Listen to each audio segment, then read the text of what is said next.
Hello and welcome. You are listening to an episode of the Sales Chat Show. To stream or download a host of further free episodes that will power your sales success, please visit saleschatshow.com. We really hope that you enjoy and benefit from this episode.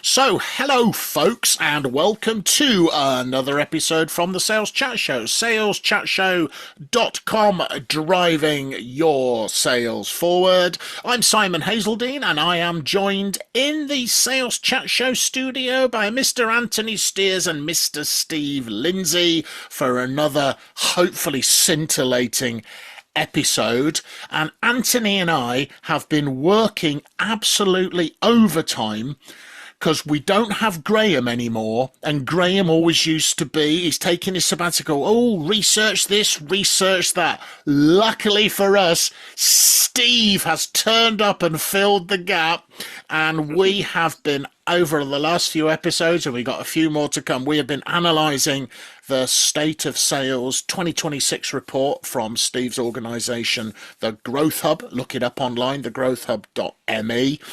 And we've seen some really interesting research in there. And this episode is based on that research, and it's called Why Peer-to-Peer Learning Could Be Sales Enablement's Missed Opportunity. So, Steve, in the research, the people were asked about how much they rely on sales enablement for various things. So the sales leaders were kind of asked on low, no reliance, some reliance, heavy reliance.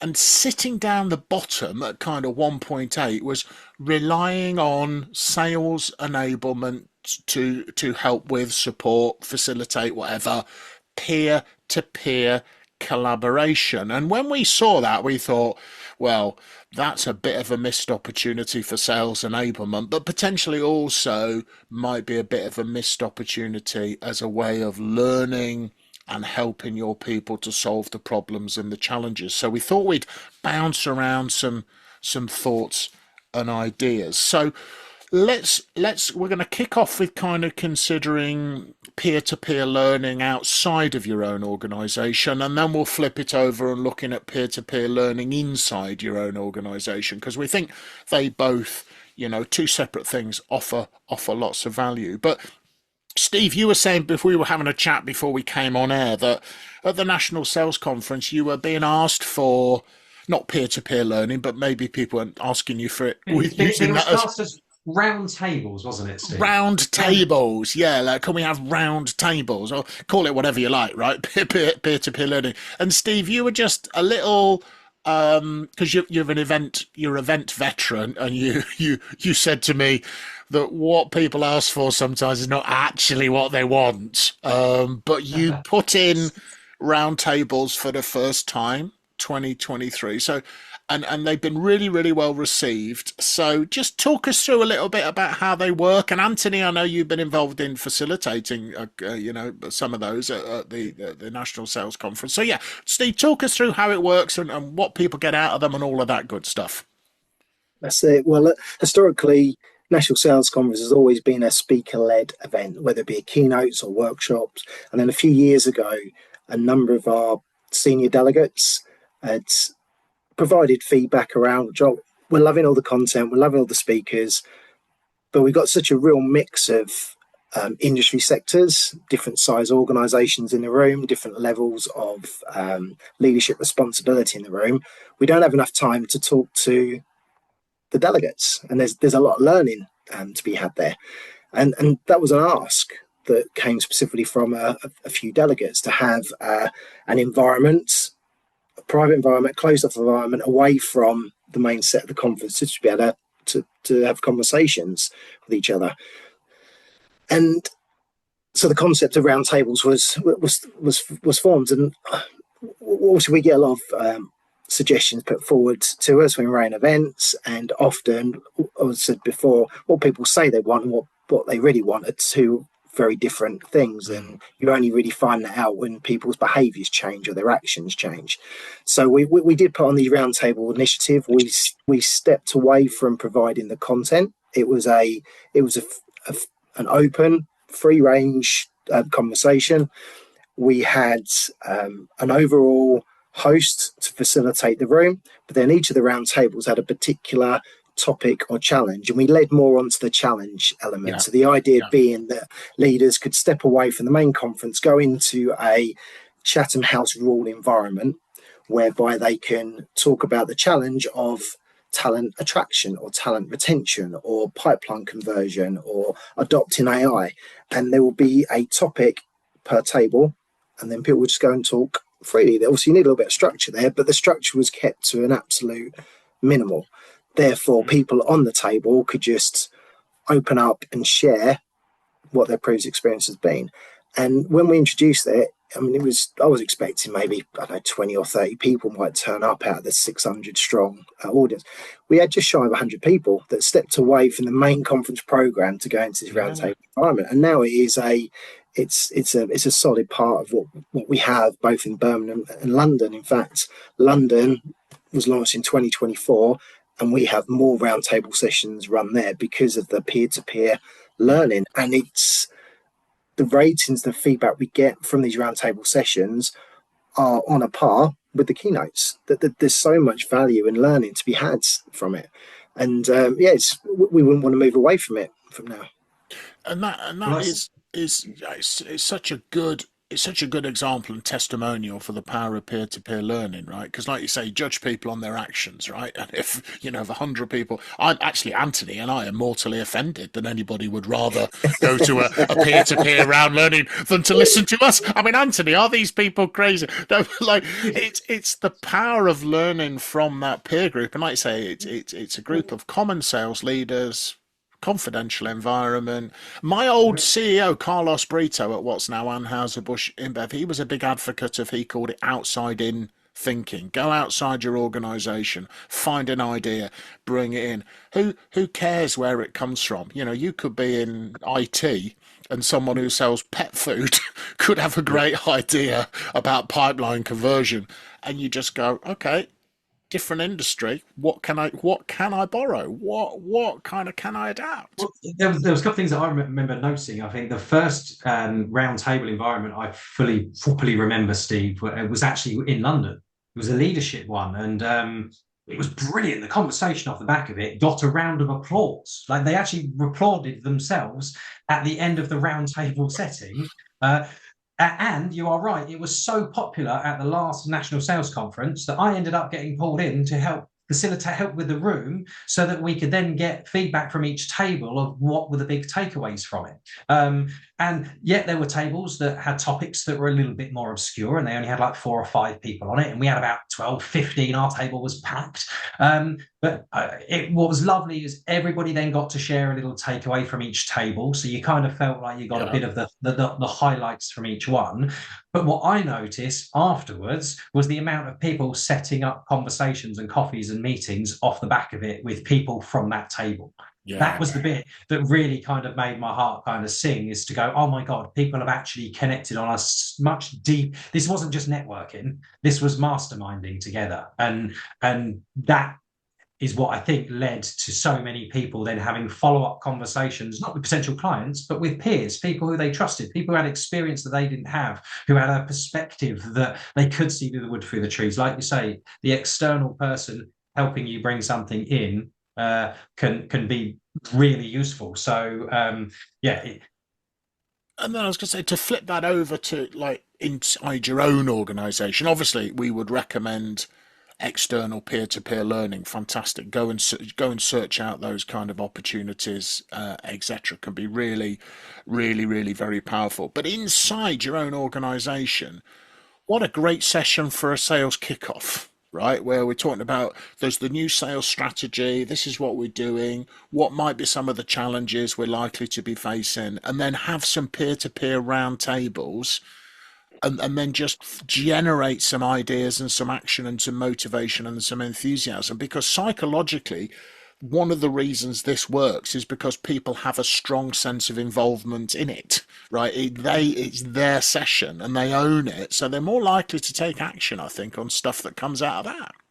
And I think that the roundtable setup feels much safer rather than it being a big conference or a big kickoff. There could be 100 people in the room. To ask somebody to stand up and share something or question something, it's quite a big thing. It would make a lot of people feel a little bit uncomfortable. Whereas when you break it down into smaller, comfortable discussions with a dozen of you or six of you or whatever it is, it feels much safer, and you can be a bit more open and honest, and then you can share back to the room. And actually, you end up with lots of conversations happening at the same time rather than everybody listening to one person's point. So Yeah. I think Yeah. from a collaboration perspective, it's the dynamic of an event, particularly like you say, Steve, where it's private, where traditionally it's more speakers. It changes the dynamic and the flow of the event when it isn't all everybody looking at a stage, and that there is a buzz in the room because everybody's talking, but everybody's leaning forwards to listen as well. They're not all just networking and chatting and having coffees and stuff. But Simon, you mentioned, was it the coal board or something, that one of the Yeah, it examples was of? just there was a guy.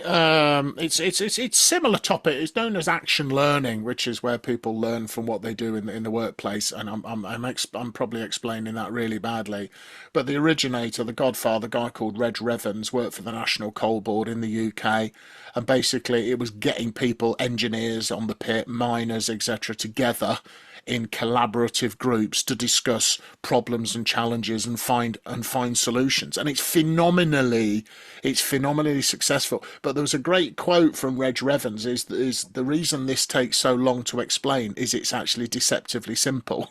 And we were saying before we came on air, and Steve was saying, like, don't overcomplicate this, right? Don't overcomplicate. Just trust the people, give them a topic, wind them up, point them in the right direction, and then let them go. For some things, you might need a bit of facilitation, but the facilitator needs to be talking like 5% of the time maximum, right? Ownership in the group is really important. But I'd say these are not actually difficult things to do. You've just got to trust your people, right?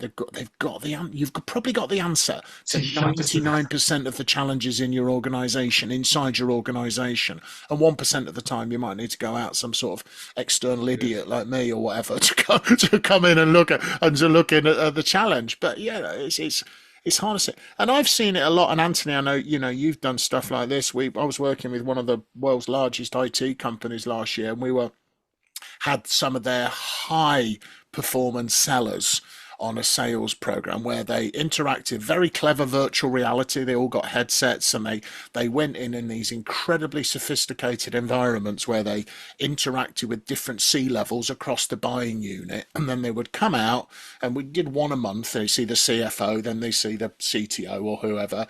And then they would come out after each session, and there were three of them during the session, all done virtually, and then they would share their choices. They had to make decisions, they had to rationale why they chose and why they said what they said to these C levels. And then they would do this peer-to-peer collaboration. And then huge return on investment for the client, one of the best programs they've ever run. But when we were doing the debriefs with folks, it was really interesting. The most common piece of feedback was, yeah, we love the virtual reality. It was very immersive. However, the best bit was learning from my colleagues, learning from peers. So you've got Top Gun, right? It's like Tom Cruise, Top Gun. You got the best learning. You got the best learning from the best, right? And Yeah, yeah. that is, and trust me, facilitating those. Boy, did I learn some stuff, right? It was absolutely, Well, I think as a absolutely phenomenal. facilitator, you probably just ask questions and you let the room answer. It's as simple as Yeah. that. You shouldn't be guiding it. But it's interesting because you talked about using it as sales kickoff, and I can definitely understand it in one team to do this, break the team up into smaller groups. Fantastic. Like you say, you've got that top gun kind of approach, but you could make it slightly broader and open up that roundtable experience to. So, for example, I'd want I'd want a few people from customer services in there. I want a couple of Yeah. people from operations in there, because actually customer service get to hear some of the things that the sales team don't. Okay, they've had to solve problems that perhaps the sales team don't. Perhaps there's certain things that the sales team are offering that isn't connected with what's being said in other departments. And actually, yeah, not just doing it for your one team, inviting a bigger mix for it, I think actually brings in a few different Mm. perspectives. And that's how you can kind of evolve and improve your process by understanding other. other parts of the process, either above or below you, Well, in the chain. also, guys, we recorded last month, the episode's live now, folks. If you want to go and track it down on our website, was around sales and marketing alignment, why it still appears to be broken, and what a great opportunity. Peer-to-peer learning, everybody involved in revenue generation, have marketing, customer success, pre-sales, sales team all together doing some of these round tables, right? It's part of that would build. How do you encourage cross-functional working? Is get people working cross-functionally. It's. Well, like you say in that episode, I can't remember her name now. I want to say it's either Claire or Kate who went out on one of the sales meetings, even though she wasn't in the sales department, and actually was learning a hell of a lot with regards to marketing, understanding the messages and stuff like that. So again, collaboration. So obviously moving from groups into one-to-one peer-to-peer learning as well, this is something that I often do with my training. Obviously, I'm trying to help people usually build their conversational confidence, which typically gets applied to telephone conversations. And what I often do is I give people a structure to follow so that they can put their own style into it, and I give them some golden rules. So there's a process and some golden rules. Then they need to go and put it into practice. And I often get them to do what I call buddy sessions. Okay, so it's a bit like a power hour, but there's two of you involved. So you can do it over Zoom Teams, you can do a video type call, or you could be physically in the same room. But you basically just take it in turns of making calls, doing it on loudspeaker so the other person can listen. Okay, and the purpose of doing this is it's got a few really good benefits, I find. The first one is you pull your socks up when somebody's listening. Okay, you're being watched here. You don't want to look like an idiot in front of your colleagues. So you'll prepare a little bit more. You'll think about things. Yes, there's a bit more pressure, but like I say, you'll pull your socks up a bit higher. Then what you'll realize is you'll see the structure that you've been taught, but in a slightly different style. And this is what I always say to people is I can teach you the structure, but you've got to find your style. That's how you become authentic at what you do.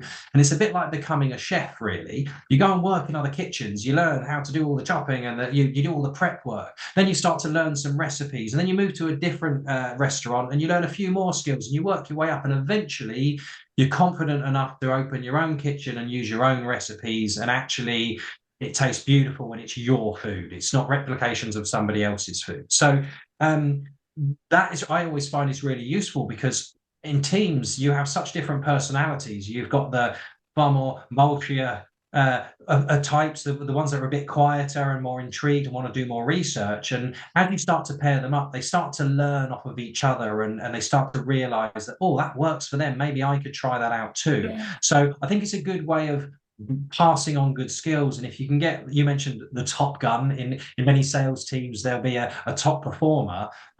People shadowing them is fantastic, but it's also good when they get coached too, because there are other things that they can still learn.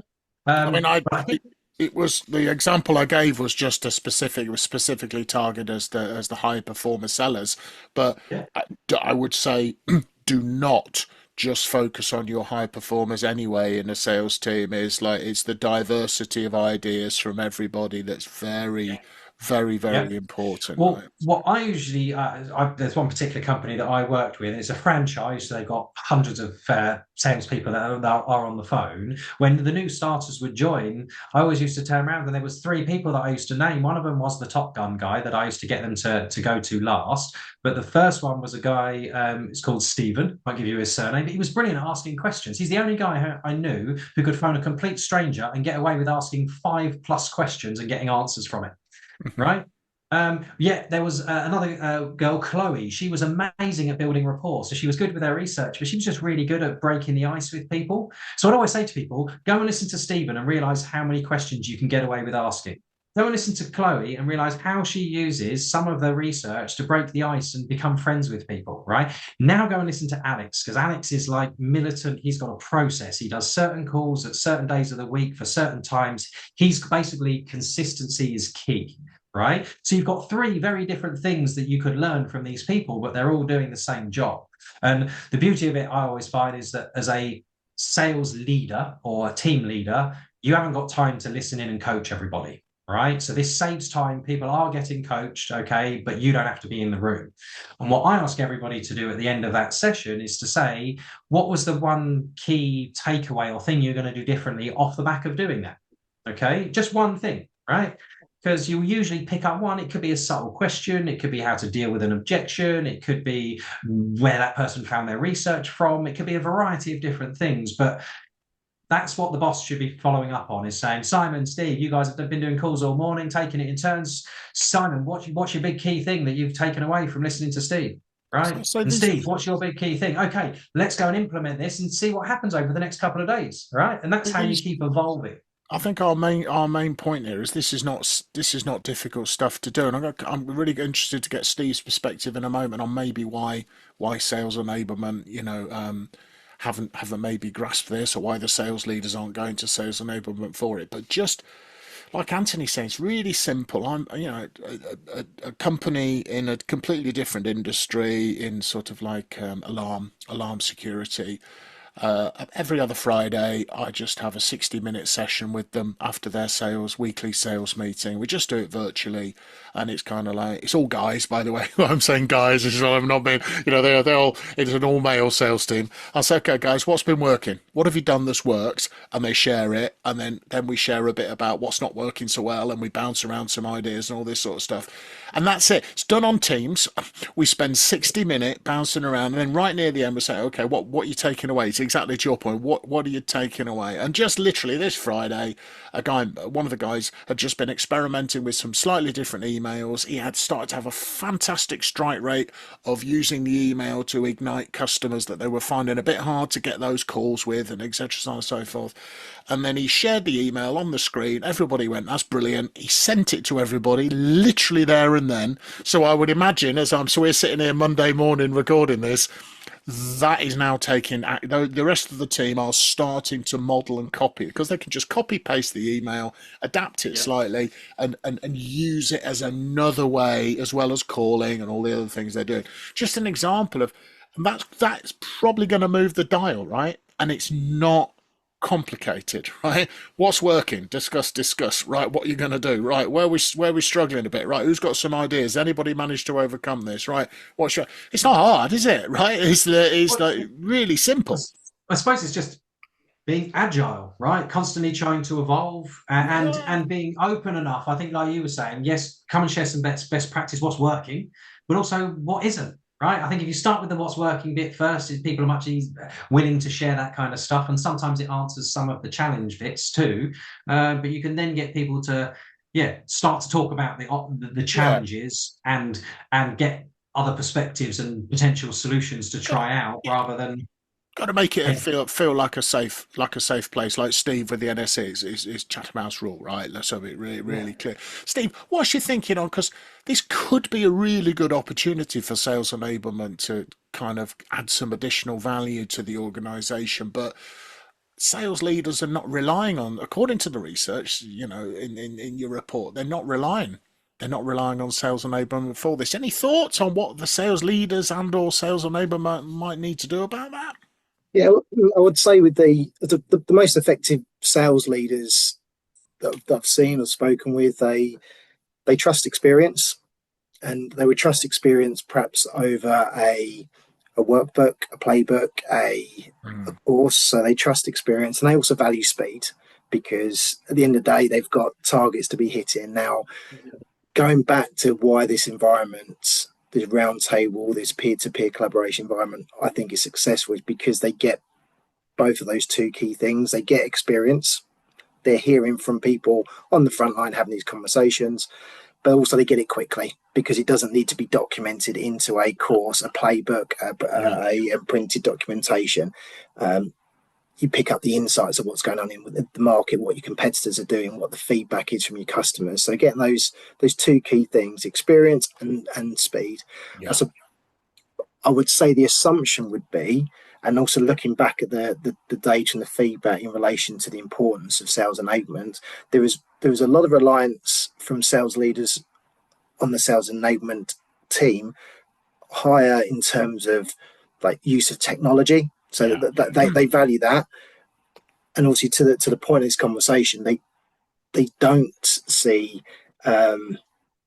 sales enablement providing value with this peer-to-peer collaboration. I suspect it's maybe a danger of over curating or over documenting this, when actually what they want is they want experience, they want it quickly. And if you hand it over to sales enablement, there is this does it slow down? Will it slow it down? Are you actually bringing in another department, another conversation where it doesn't need to be had?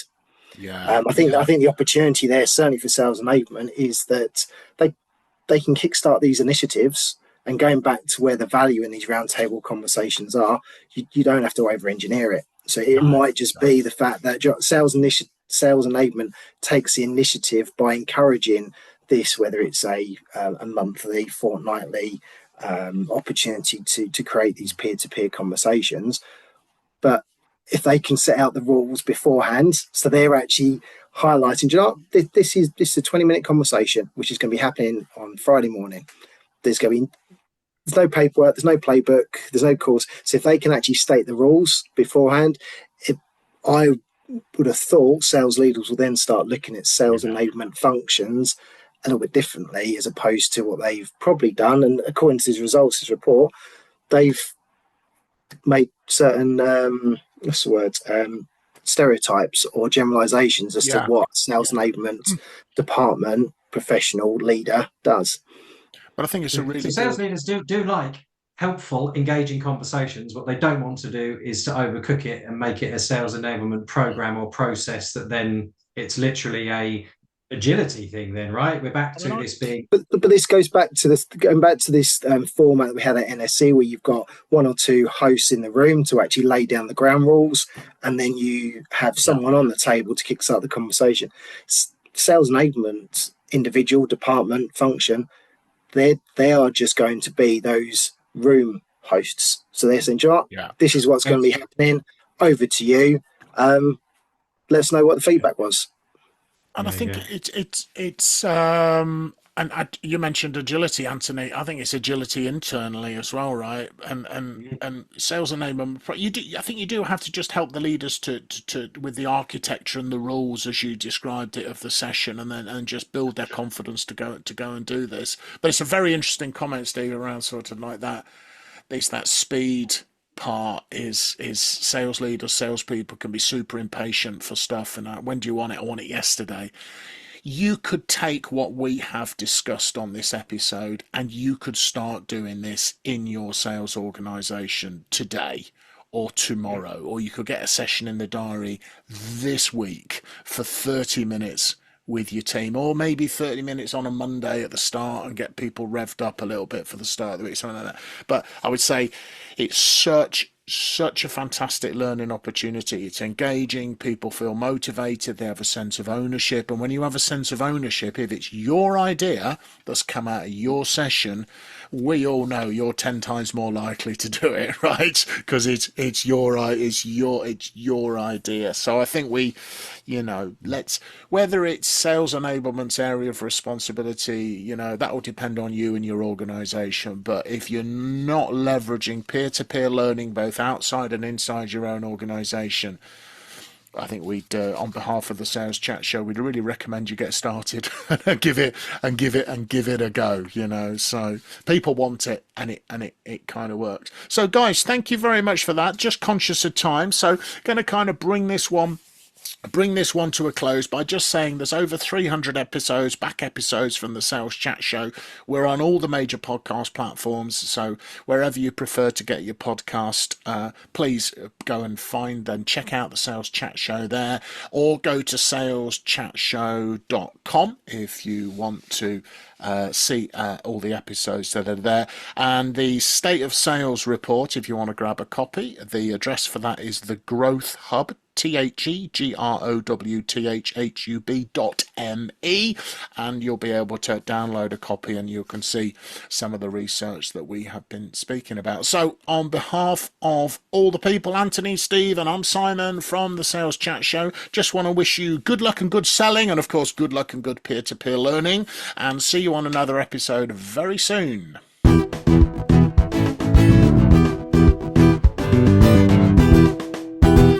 You have have been listening to an episode of the Sales Chat Show. To stream or download a host of further free episodes that will power your sales success, please visit saleschatshow.com. Thank you very much for listening to this episode, and from everyone here at the Sales Chat Show, we'd like to wish you good luck and good selling.